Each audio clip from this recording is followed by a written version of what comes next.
Hello again and welcome to World Talks. Migration is the top of the German voters' concern.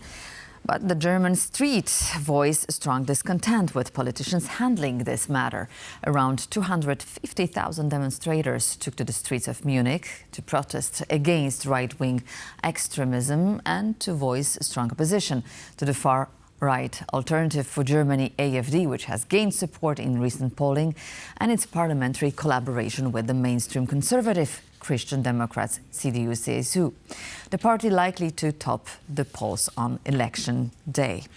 I'm now joined by Bartłomiej Kot, Program Director, Warsaw Security Forum. Good morning. Thank you for coming to the studio this morning.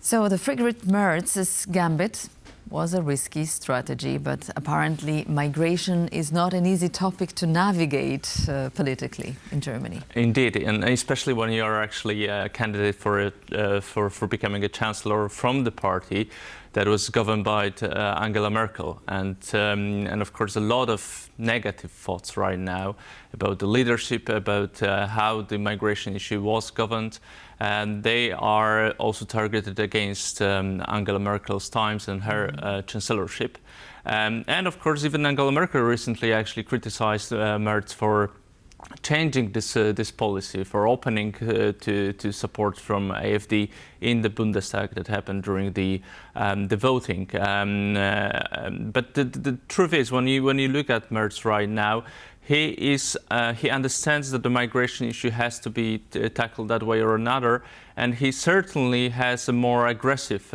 outlook when it comes to the migration policies, which is also the trend all across Europe, honestly speaking, if you take also the Prime Minister's Tusk recent announcements during the press conference with von der Leyen. So Friedrich reiterates he's not going to enter any possible coalition with AfD, but the flirt has already started on one hand. So can he win over his supporters? That is actually what he's trying to do. He's trying to, first of all, mobilize CDU-CSU electorate, and this is actually happening that way or another recently. Maybe in the polls they do not have additional points when you look at the results of the polls that were published after the so-called flirt, as you call it, with AfD. But there is experts say that there is a mobilization of the core electorate of both CDU and CSU that is also trying to support Merz in his willingness right now to address issue, rightfully so, the issue that is perceived by Germans as one of the core issues of this election. The fact with the AfD is that the question is whether you are able to convince the people who are voting for AfD that you will be better in delivering anti-migration policies. Like, people are rather choosing the original, not something which is offered by the mainstream party. And effective, right? Because apparently Merz has not achieved his goal because the bill has not been passed through the parliament. He was not effective this time, and that was a failure of his politics. But that was a failure of politics, not necessarily of policies. The issue is whether the new government and with him as a chancellor will be capable of actually passing the law that will be more effective on the policy basis. If so, then this is actually the answer to the surge of AfD in the polls. The mainstream parties have to start delivering on promises, and they have to be effective in tackling the issues that the electorate finds as the most important ones. SPD and the government of Scholz did not. Merkel and so the past of CDU is also, as I said, accused of not being effective in that matter. So there comes the opening for Merz. Absolutely, but if he keeps to his word, he would most likely have to govern somehow or run the coalition with the SPD. So the center-left parties are already outraged by his tactics, and they gain momentum. So this is really difficult, right? You know, there is a reality of political campaigning, and I understand that for people such as Habeck, that he's also trying to mobilize his own electorate, the electorate that is, let's be honest, more pro migration than most of the other parties. It is easy for him to say, look, Merz is the bad guy because he flirts with. He even said AfD. It's a disqualification from the chancellorship. If I'm not mistaken, he said like, if that keeps on repeating, then we will not be happy with actually entering the coalition, etc., etc. At this point, it's not even 100% sure whether the CDU will need the Greens, and there are also parts of this CDU-CSU coalition that is already a coalition, especially the Bavarian part, CSU, that is actually very unwilling to go into the coalition with the Greens, mainly because of the lack of common ground on issues such as nuclear power, etc., etc. But in the long term, if there will be the Bundestag, that the only solution there will be to actually form the government that would have the majority, and this will be a majority based on the on the mainstream parties against the AfD.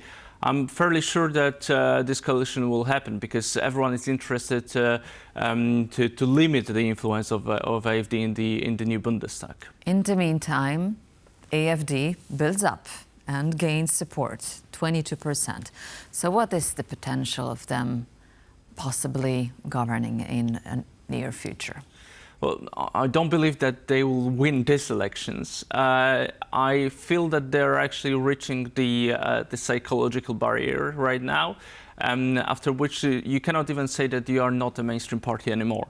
The thing that was actually very supportive for them was that they were considered to be like an anti-mainstream, anti-establishment party. This election is not likely, in my opinion, that the AfD will govern. But in the future, as I said, if the mainstream parties will not deliver on issues such as economy, migration, also the issue of the war in Ukraine, this is not necessarily only the AfD position to limit the engagement of Germany in support of Ukraine. This is a very contentious matter in also SPD, for example. There is a part of it that is called so-called Peace Party. But in long term, it is a question to what extent the new Bundestag will be effective in reaching the solutions to the problems that Germans are identifying right now. And I must say there, and identifying them in a proper way, because these are the issues that are literally right now the issues of economy, the issues of German societal cohesion, etc., etc.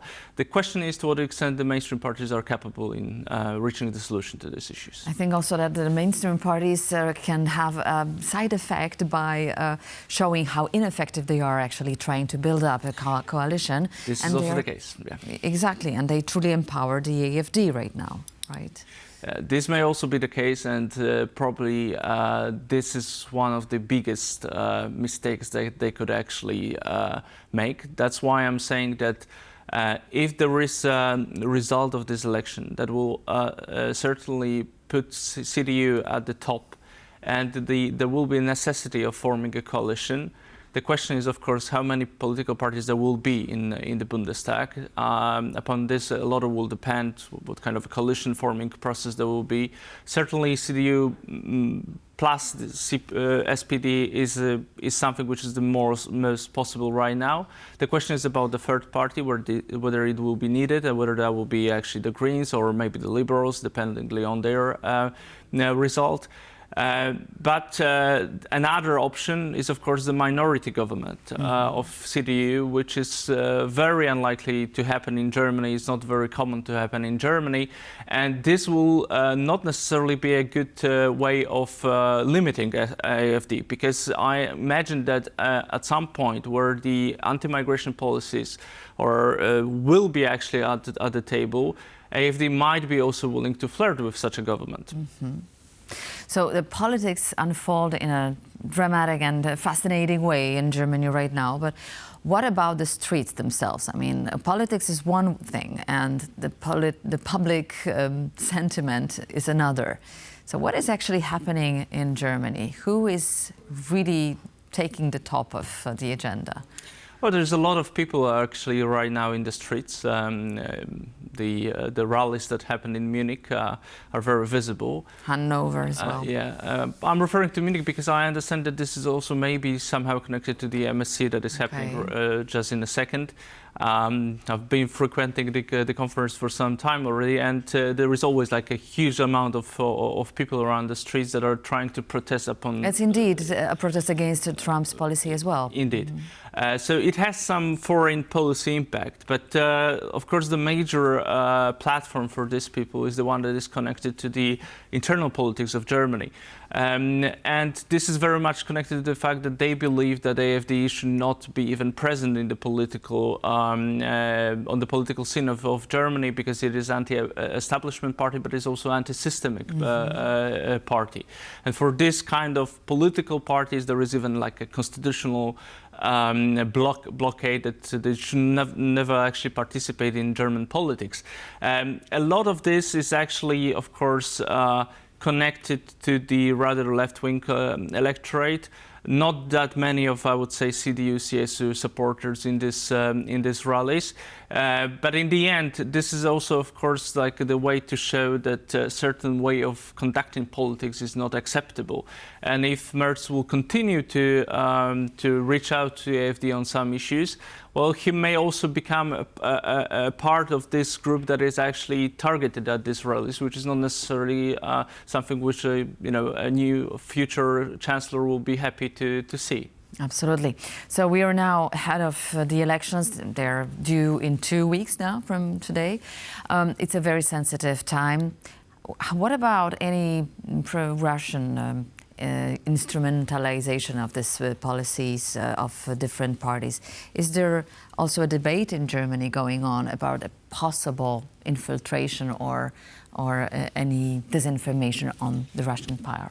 Yes, recently there is a discussion about, of course, so-called bots, the farm of trolls, etc., etc. So there is a they're afraid that there is, of course, also the Russian influence in all of that.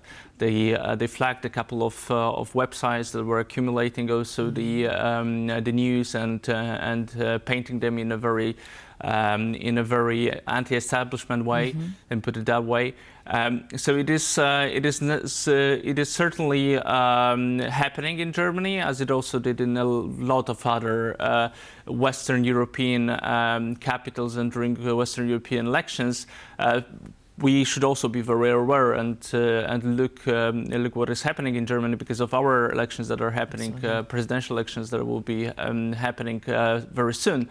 But the issue is with all of that once we focus on the Russian disinformation and Russian influence, of course, there might be also not necessarily a Russian influence into these elections, which is, of course, the huge discussion about Elon Musk and his activities, and whether and to what extent actually the ex-portal can influence the results of the elections. Fascinating time indeed. Thank you very much, Bartłomiej Kot, Program Director, Warsaw Security Forum, was our guest. Thank you very much for being with us, and thank you for watching World Talks.